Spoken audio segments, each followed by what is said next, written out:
부터 시작하겠습니다.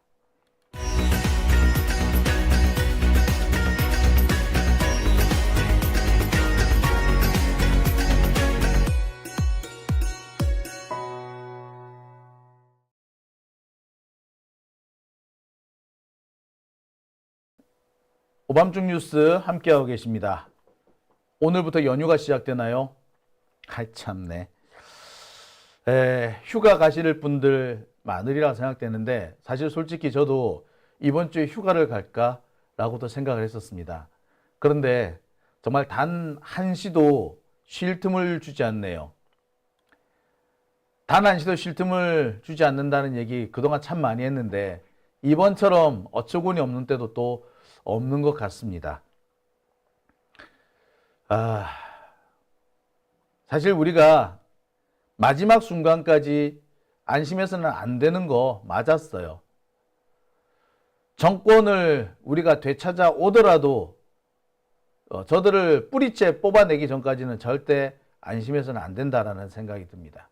정말 조이대 같은 놈이 대법원장을 할 거라고, 그리고 대법원장까지 한 놈이 저렇게 부끄러운 줄도 모르고 대선 선거판에 개입하게 될 거라고는 우리가 상상조차 못했었습니다. 이것이 바로 우리나라 적폐들의 본질이자 본 모습입니다. 이들은 자신들이 가진 것을 잃게 될까봐 미쳐 있어요. 또라이들이야 이것들. 미친놈한테는 대화가 안 통합니다. 합리가 필요 없어요. 그저 몽둥이가 약이고요. 그저 정신병원에 가둬버려야 되는 겁니다. 사법 역사상, 전 세계 역사상 이런 일은 없었습니다. 자, 딱 한 군데가 있긴 하네요. 어디냐고요? 브라질입니다. 브라질. 브라질에서 룰라 대통령을 대선에 출마하지 못하게 하려고 이딴 짓을 했었습니다. 브라질의 그 상황을 어느 영화 감독은 위기의 민주주의라는 이름으로 다큐멘터리를 만들기도 했죠. 위기의 민주주의 제2탄은 대한민국이 될 것 같습니다. 조이대 같은 새끼는 우리 시민들이 무섭지 않은 거예요. 우리 시민들은 조금 화가 나더라도 목소리를 높이고 사람이 더 많이 모을 뿐이지 저쪽 새끼들처럼 때려 부시진 않지 않습니까? 법원 쳐들어가가지고 유리창 작살내고 판사 이름 부르면서 잡으러 가자 안 하잖아요. 그러니까 이 조이대 이 새끼가 간이 배 밖으로 나온 겁니다. 예.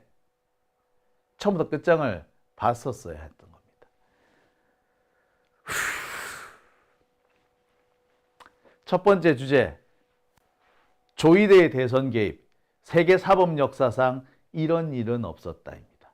브라질이 대선에 개입을 했고 룰라의 대통령 출마를 막기 위해서 개지랄을 했지만 이렇게 대통령 선거를 한 달 앞두고 이런 희한한 짓거리까지는 안 했어요. 한 달 앞두고 이런 짓은 안 했어. 세계 역사상 유례를 찾아볼 수 없는 밥버러지들이죠. 법버러지들입니다. 법비라고 그러는데 비자는 도둑비자예요. 그래도 사람이야. 근데 제가 볼 때는 이거 사람 아닙니다. 이것도 사람 아니에요. 벌레예요. 법벌레, 법버러지, 법충입니다. 법충이. 법비가 아니라 법충입니다. 법충. 이 법충들의 대선 개입 첫 번째 주제로 다뤄봅니다. 이게 오늘 조이대가 뿌린 보도자료입니다. 보도자료가 꽤 여러 페이지가 되더군요. 더 웃기는 거는 뭐냐? 제가 판결문도 지금 입수했는데 판결문이 80페이지가 넘습니다. 이 80페이지가 넘는 판결문을 그 며칠 사이에 만들었다고요? 네. 미리 다 짰다는 거죠. 사건이 대법원으로 오기도 전에 짰다라는 겁니다. 그러고 보면 이재명 대표 측에서 대법원 그 상고심 하기 전에 조금 절차를 미루려고 했었던 거, 조금 늦게 의견서 내고 했던 거, 그거 가지고 조선일보 쪽에서 개지랄을 떨었는데 왜 그랬는지 알 수 있는 것 같습니다. 얘네들은 처음부터 작정했던 거죠. 야, 이 개새끼들. 그래서 마은혁 재판관, 헌법재판관이 빨리 임명이 됐었어야 됩니다. 마은혁 재판관이 있었다면 아마 5대3 상황 이런 거 없었을 거고요. 시간 질질 끌지 못했을 겁니다. 마은혁 재판관까지 6명이 딱 됐기 때문에 시간 끌 이유도 없었어. 그 3명 뭐 김복형이니 정영식이니 조한창이니 얘네들 시간 못 끌었어요. 자, 마은혁 재판관 임명 누가 맡고 있었습니까? 최상목이 맡고 있었죠. 근데 최상목 바로 탄핵했었어야 돼요. 그랬으면 이런 상황 안 왔습니다. 결국 최상목 탄핵되잖아. 이 상황을 우리가 2달 전에 막을 수 있었다고요. 역풍 타령하면서 어쩌고 저쩌고 했지만 지금은 역풍 부는 것보다 몇 배로 골치 아픈 상황에 우리가 처하게 된 겁니다. 제가 이런 얘기를 하면요, 민주당이 어떤 새끼는 저보고 이럽니다. 아, 그때는 우리가 몰랐지. 모르면은 좀 시키는 대로 해. 모르는 새끼가 왜 자꾸 안다고 바득바득 우겨. 진짜 아우 진짜 아유. 그때는 몰랐지. 아우 씨. 모르는 새끼가 왜 고집을 피워. 씨. 확 그냥 참. 자, 제가 이 보도자료 내용을요 다 읽지는 못하겠습니다. 한자 읽을 때마다 화딱지가 나가지고 그래서 중요한 부분만 뽑아드립니다. 이렇게 돼 있어요. 오늘 대법원이 판결 내린 내용은 이재명 대표가 지난 대선에서 허위 사실을 공표했다라고 하는 거였습니다. 근데 허위 사실이라는 게 허위의 사실이잖아요. 내가 어떻게 생각한다는 아닙니다. 그런데 대법원은 이재명이 나는 이렇게 생각한다라고 말했을 뿐인데 그게 생각이 아니라 사실이다 라고 어거지를 부립니다. 나는 그렇게 생각한다고. 그런데 생각한다라고 말한 것이 아니라 사실을 가지고 부인한 거다. 이렇게 끌고 갑니다. 그러면서 얘네들이 기적의 논리를 내세우죠. 뭐? 니는 생각한다고 말했는지 모르겠는데 보통 사람들이 일반인들이 느끼기에 사실을 말한 것처럼 보이면은 그건 사실을 말한 거야. 나는 그렇게 말 안 했는데 남들이 그렇게 생각하면 그런 거야. 이런 판결을 내린 거예요. 오늘 조희대 얘기는 그거예요. 그러니까 내가 잘못한 게 없더라도 남들이 오해를 했으면 그거 다 네 책임이야. 그리고 심지어 네 처벌받아야 돼. 이렇게 말하는 거예요. 이거 또라이 아닙니까? 이게 무슨 법이야? 법은요, 문헌적 의미에서 출발합니다. 문헌적 의미, 말과 글의 의미, 본래적인 의미, 말과 글의 본래적 의미에서 출발해야 돼요. 그런데 본래적 의미는 놔두고 남들이 다르게 생각하면 다르게 생각한 대로 해야 된다. 그런 게 어딨어.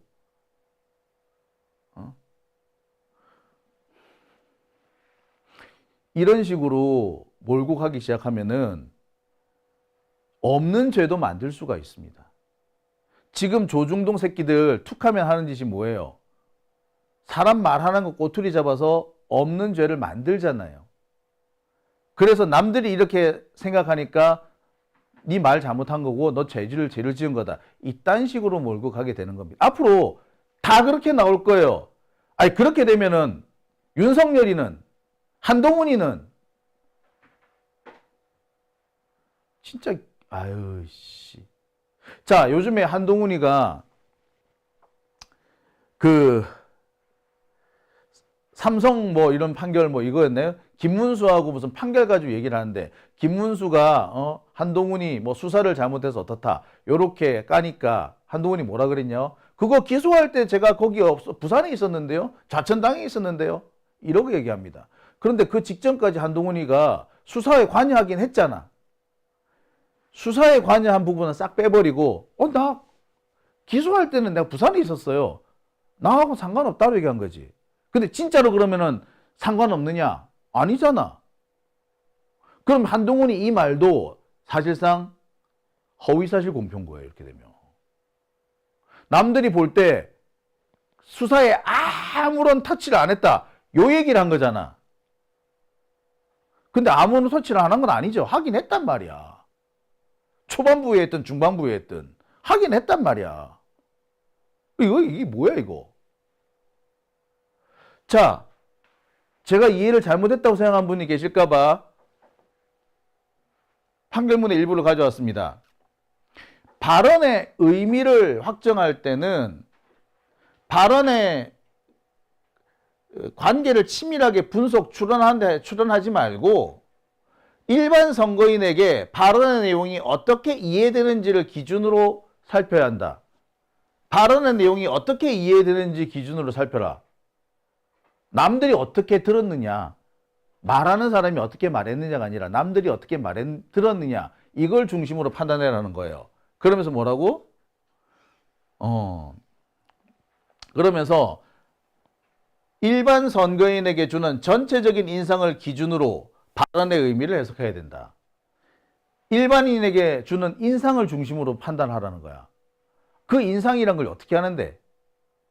그 인상을 일반인들한테 어떤 인상을 줬는지 어떻게 하는데? 어떻게 하는데?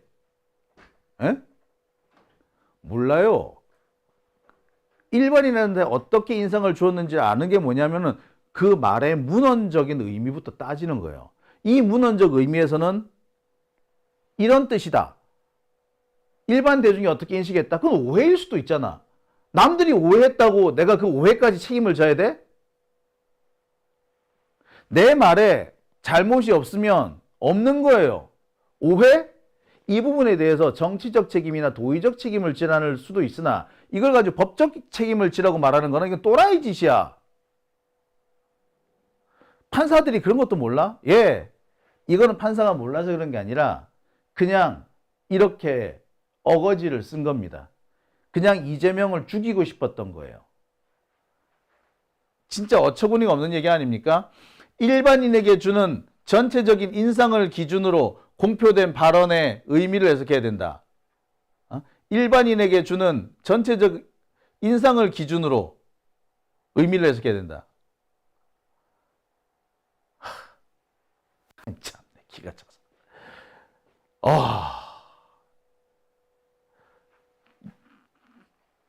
이 말은 결국에 이거죠. 발언자의 의도나 발언의 문헌상의 의미를 따지지 말고 사람들이 어떤 생각을 하는지, 사람들이 어떻게 인상을 받았는지 이것을 생겨해서 판단해라. 오해가 있었다면 그거는 오해가 맞는 거야. 말한 사람이 맞는 게 아니고 말한 사람이 맞는 거잖아. 지금 그래서 어떻게 나온 거냐? 이재명 대표는 김문기하고 골프 안 쳤다? 이런 말을 한 적이 없어요. 채널A나 유동규나 이런 애들이 공개한 사진이 그거 조작된 거다. 그 사진은 조작이에요. 라고 말했을 뿐이라고. 그랬는데 골프 안 쳤다. 라고 몰고 갑니다. 골프 안 쳤다고 말한 적이 없단 말이야. 말한 적이 없는데 남들이 그렇게 받아들이니까, 남들이 그렇게 오해하니까 말한 거야. 남들이 생각하니까 다 한 거야. 이거죠. 그러면은 소위 말하는 몰아가기나 지금 조중동에서 많이 쓰는 방식대로 밀고 가면은 그냥 사실과는 상관없이 그냥 사람 하나 매장하려고 드는 이 마녀 사냥, 그것도 그러면 다 처벌받아야 되는 거야? 이 개새끼들 아니에요 이거? 뭐 있다고야 이거? 이러고도 지들이 판사야? 참. 전 세계 역사상 이런 식의 판결이 나온 적이 없습니다. 내가 한 말이 아니지만 남들이 그렇게 생각하면 유죄다는 거 아니야? 김문기와 골프 안 쳤다는 말 이재명은 한 적이 없는데 남들이 그렇게 생각하니까 너 골프 안 쳤다고 말한 거야. 참 기가 차서. 실제로 판결문에도 이렇게 나옵니다. 골프 발언이 선거인에게 주는 인상을 기준으로 의미를 확정하면 피고인이 김문기와 함께 간 해외 출장 기간 중에 김문기와 골프를 치지 않았다는 의미로 해석된다. 어떻게 그렇게 해석이 되는데? 그렇게 해석된다고도 보기도 어려워. 그거는 지들, 판사 새끼들, 검사 새끼들 생각이지. 그게 어떻게 그렇게 해석이 되는데? 예, 이거는 판사 지 마음대로 판결하겠다. 이 말이에요. 하지도 않았는 말을 어떻게 했다라고 어거지를 쓰냐고! 이 조이대 개새끼 진짜. 이재명이 그런 말 한 적이 없지만 남들이 그렇게 생각하잖아? 그러니까 넌 유죄야. 이겁니다.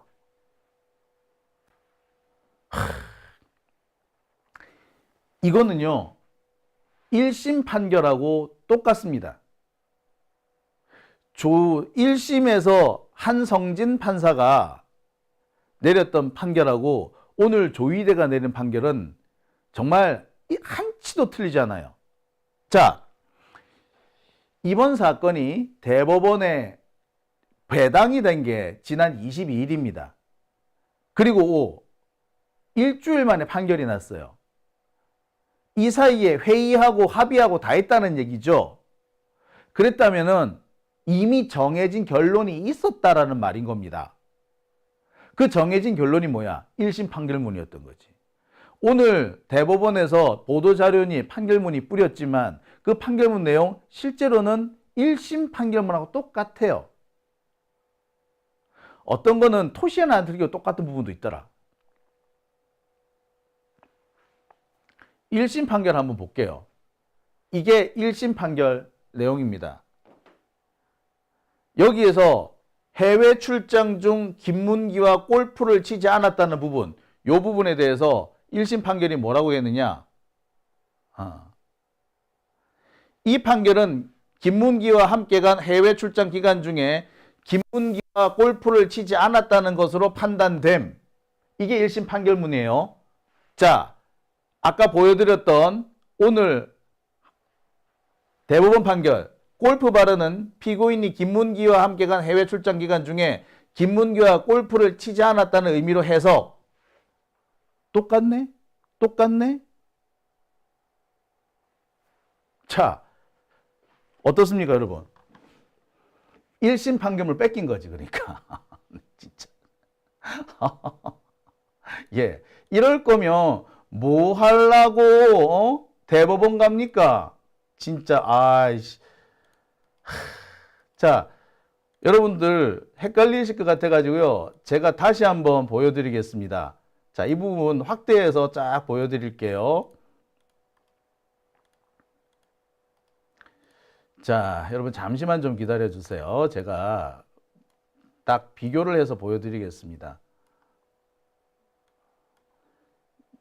정말, 정말.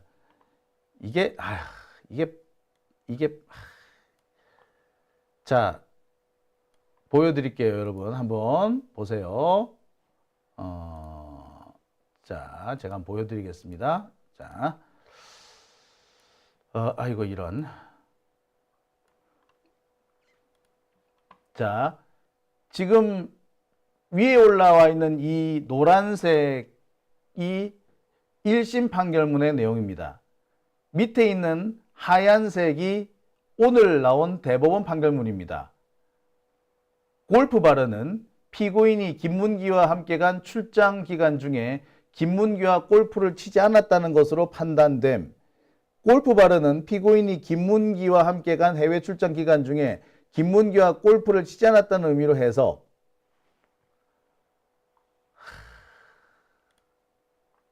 야, 어떻습니까? 똑같죠? 똑같네요. 진짜.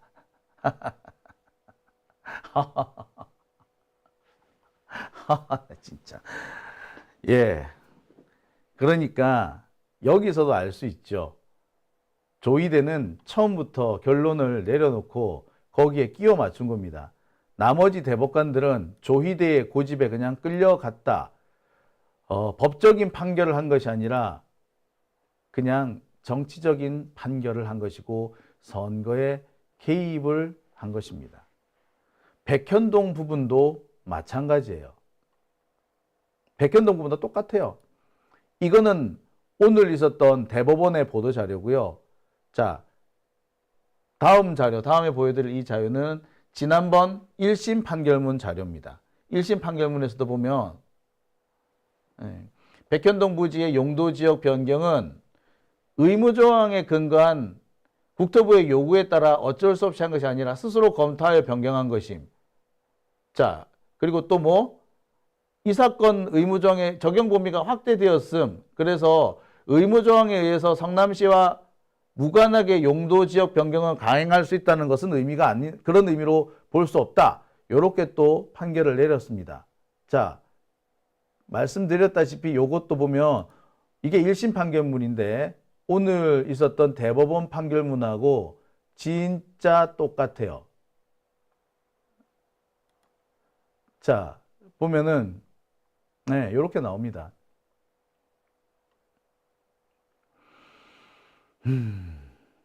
네. 어떻습니까?